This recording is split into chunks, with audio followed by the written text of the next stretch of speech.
The cellarer must show every care and concern for the sick, children, guests, and the poor, knowing for certain that he will be held accountable for all of them on the day of judgment. He will regard all utensils and goods of the monastery as sacred vessels of the altar, aware that nothing is to be neglected. He should not be prone to greed, nor be wasteful and extravagant with the goods of the monastery, but should do everything with moderation and according to the abbot's orders. Above all, let him be humble. If goods are not available to meet a request, he will offer a kind word in reply. For it is written, "A kind word is better than the best gift."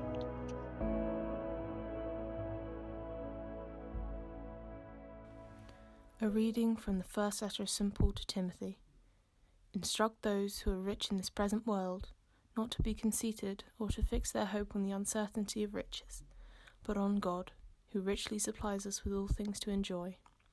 Instruct them to do good, to be rich in good works, to be generous and ready to share, storing up for themselves the treasure of a good foundation for the future, so that they may take hold of that which is life indeed. The word of the Lord. Hello and welcome to this week's Wednesday worship. I'm thrilled that we can be joined by Sarah Wells, who is an old friend of mine, and Sarah works in the emergency response team for the Syrian crisis. Who is a part of CAFOD, this amazing charity doing amazing things throughout the world. So thank you, Sarah, for joining us today. Thanks for having me. And I just thought, you've recently come into this role in the last year. Could you just tell us a little bit about what you've been up to and what you've been seeing? Yeah, sure.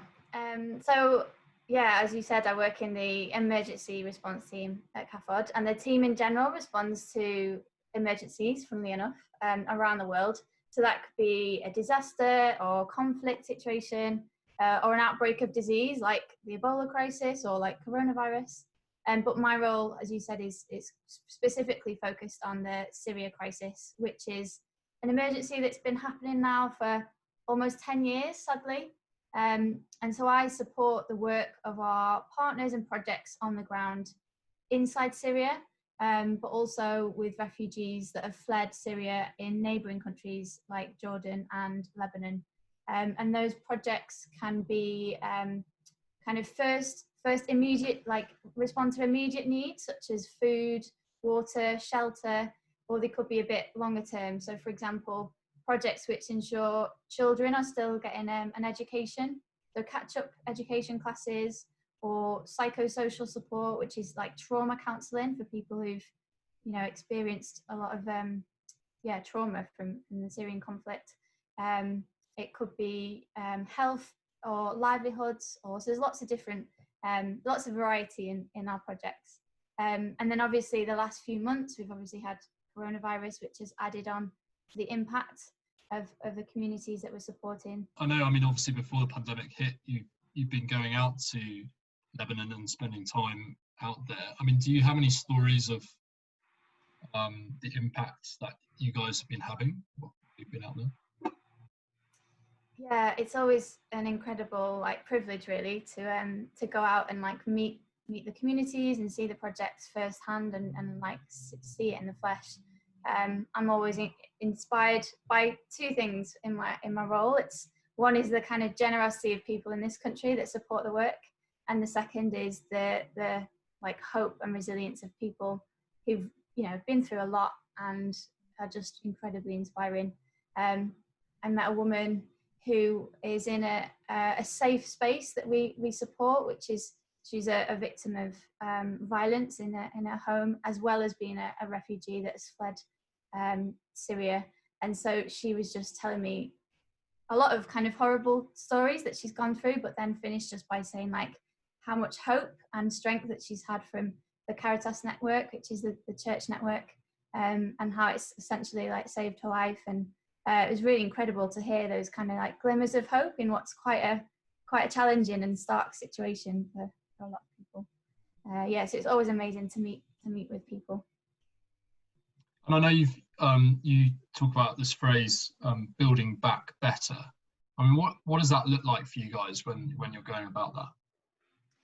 Yeah, so we use this expression, building back better, in emergencies, in the humanitarian context.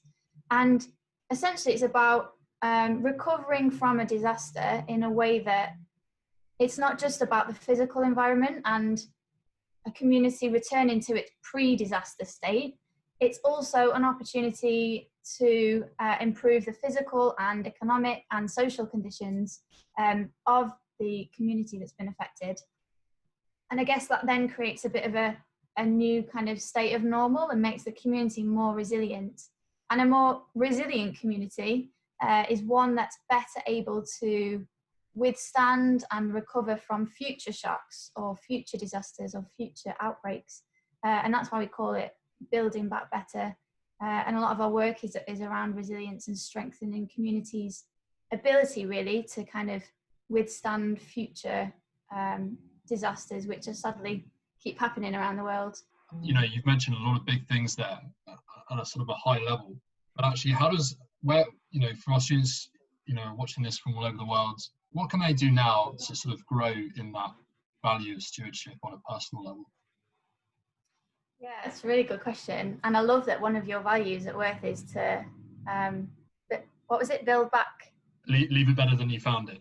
Leave it better than you found it. Yeah, it's really kind of connected to build back better. I love that that's one of your values.